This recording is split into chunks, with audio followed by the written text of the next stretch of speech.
১৯৮০ সালের এক কনকনে শীতের রাত। মিনেসোটার রাস্তাগুলো তখন ধবধবে সাদা বরফে ঢাকা।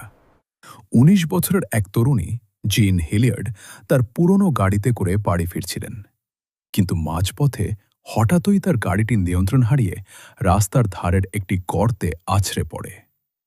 চারদিকে জনমানুষহীন নিস্তব্ধতা, আর শূন্যের নিচে প্রায় ৩০ ডিগ্রি সেলসিয়াস তাপমাত্রার প্রচণ্ড কামড়। জিন জানতেন, এই জনমানবহীন প্রান্তরে গাড়িতে বসে থাকলে জমে মৃত্যু নিশ্চিত। তাই তিনি সাহসে ভর করে সাহায্যের আশায় বাইরে বেরিয়ে আসেন। তিনি জানতেন কাছেই তার এক বন্ধুর বাড়ি আছে, কিন্তু সেই সামান্য পথটুকু যেন সেই রাতে শেষ হতে চাইছিল না। বরফের ওপর দিয়ে হাঁটতে হাঁটতে তার পা দুটো ধীরে ধীরে অবশ হয়ে আসছিল। কনকনে ঠান্ডা বাতাসের ঝাপটায় নিঃশ্বাস নিতেও কষ্ট হচ্ছিল তার। বন্ধুর বাড়ির গেট থেকে মাত্র ১৫ ফুট দূরে যখন তিনি পৌঁছালেন, তখন তার শরীর আর এক বিন্দু সায় দিচ্ছিল না।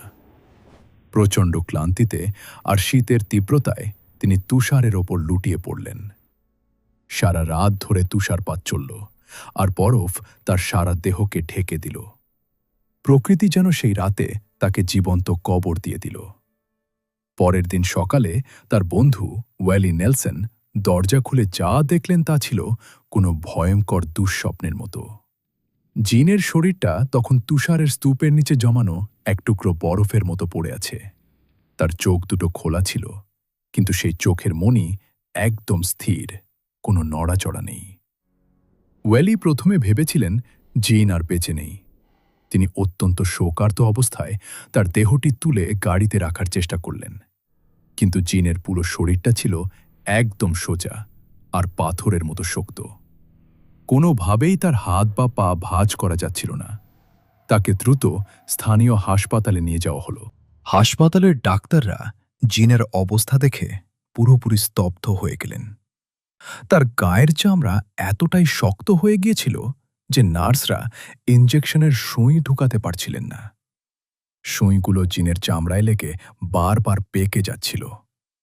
এমনকি তার শরীরের তাপমাত্রা মাপার জন্য যে থার্মোমিটার ব্যবহার করা হচ্ছিল, তাও কোনো রিডিং দেখাচ্ছিল না। চিকিৎসকদের মতে তার পুরো শরীরটা ছিল একদম বরফ ঘরে রাখা এক টুকরো মাংসের মতো ঠান্ডা আর নিষ্প্রাণ। হৃদস্পন্দন কিংবা নিঃশ্বাস, বেঁচে থাকার কোনো লক্ষণই সেখানে ছিল না। উপস্থিত সবাই ধরে নিয়েছিলেন যে জিনের মৃত্যু এখন শুধু সময়ের ব্যাপার। ডাক্তাররা ভাবছিলেন, যদি কোনো অলৌকিক উপায়ে তিনি বেঁচেও ফেরেন, তবে তার হাত এবং পা পচন ধরার কারণে কেটে বাদ দিতে হবে। কিন্তু এরপর যা ঘটল তা আধুনিক বিজ্ঞানের সব যুক্তিকে এক নিমেষে হার মানিয়ে দিল। চিকিৎসকরা তাকে কোনো বিশেষ ওষুধ না দিয়ে শুধু গরম প্যাড ব্যবহার করে ধীরে ধীরে তার শরীরের তাপমাত্রা বাড়াতে থাকলেন।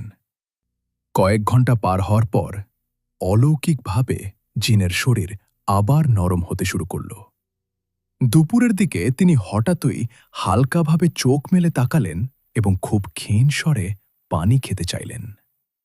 মাত্র কয়েকদিনের মধ্যে তিনি পুরোপুরি সুস্থ হয়ে উঠলেন এবং স্বাভাবিকভাবে কথা বলতে শুরু করলেন। সবচেয়ে বিস্ময়কর আর অবিশ্বাস্য ব্যাপার হল, তার শরীরের কোনো অঙ্গই কাটতে হয়নি। এমনকি তার একটি আঙুলেও পচন ধরার কোনো চিহ্ন ছিল না। বিজ্ঞানীরা আজও এই অবিশ্বাস্য ঘটনার কোনো সঠিক বা যুক্তিযুক্ত ব্যাখ্যা খুঁজে পাননি।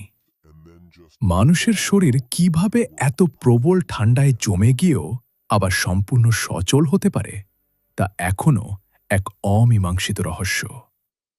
হয়তো প্রকৃতির নিজস্ব কিছু গোপন নিয়ম আছে যা আমাদের বিজ্ঞানের ধরাছোঁয়ার অনেক বাইরে।